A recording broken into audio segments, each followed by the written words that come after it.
Well दोस्तों, let's see the one another important question.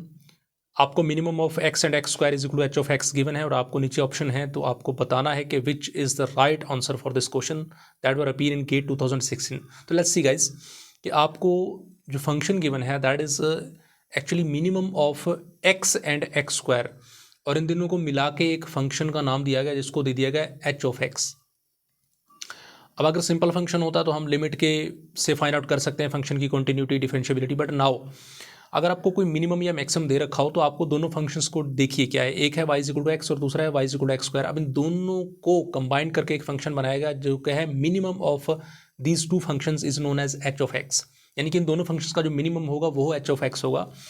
तो इन दोनों फंक्शंस को अब हमें ग्राफिकली ड्रा करना पड़ेगा, अदरवाइज हम इसकी कंटिन्यूटी, डिफरेंशिएबिलिटी की बात नहीं कर पाएंगे। तो चलिए इन दोनों फंक्शंस को हम ड्रा करते हैं कोऑर्डिनेट सिस्टम के ऊपर। लेट्स सी, पहला फंक्शन गिवन है आपको, पहला फंक्शन है बच्चों y is equal to x.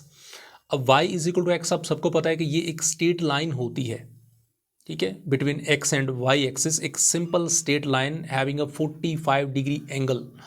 तो ये एक स्ट्रेट लाइन मैंने ड्रा कर दी है y is equal to x को जो रिप्रेजेंट कर रही है। अब पहली जो इक्वेशन थी that is y is equal to x. अब जो दूसरी इक्वेशन है वो है y is equal to x square, और आई होप सो कि इसके बारे में सबको पता होगा कि ये एक पैराबोला होता है, ठीक है, दिस इज अपवर्ड पैराबोला। तो इस पैराबोला को भी ड्रा कर लीजिए। अब इस पैराबोला दैट इज टच करेगा 0 0 पे, और इसको अपवर्ड पैराबोला भी हम बोलते हैं। तो ये जो एक इक्वेशन थी y is equal to x square जो कि पैराबोला को रिप्रेजेंट कर रही है, तो इसको लिख दीजिए y is equal to x square, और नीचे वाली जो इक्वेशन थी ये थी आपकी y is equal to x. अब दोस्तों उसने बोला कि इन दोनों का मिनिमम लीजिए। अब इन दोनों का मिनिमम क्या होगा, यानी कि जो y is equal to x है और y is equal to x square है, इन दोनों ग्राफ का, इन दोनों फंक्शंस का जो मिनिमम होगा वो आपका एच ऑफ एक्स होगा। अब मिनिमम का मतलब है कि जो बिल्कुल बिलो वाली लाइन, यानी कि जितना नीचे आप जाएंगे, y मिनिमम का होता है y की वैल्यू जितनी डाउन रखेंगे।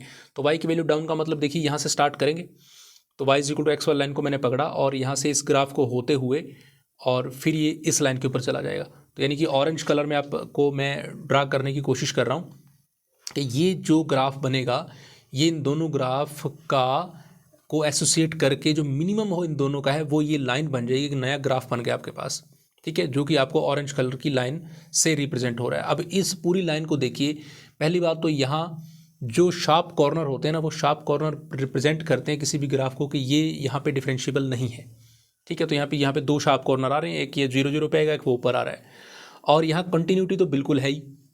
और दूसरी बात, अगर इस h dash x is equal to 1 आने का कोई मतलब ही नहीं है, जो कि आपका ऑप्शन है। तो सिंपल सी बात है कि आपका जो फंक्शन है ये एक कंटिन्यूस फंक्शन है, क्योंकि कंटिन्यूटी कहीं ब्रेक नहीं हो रही।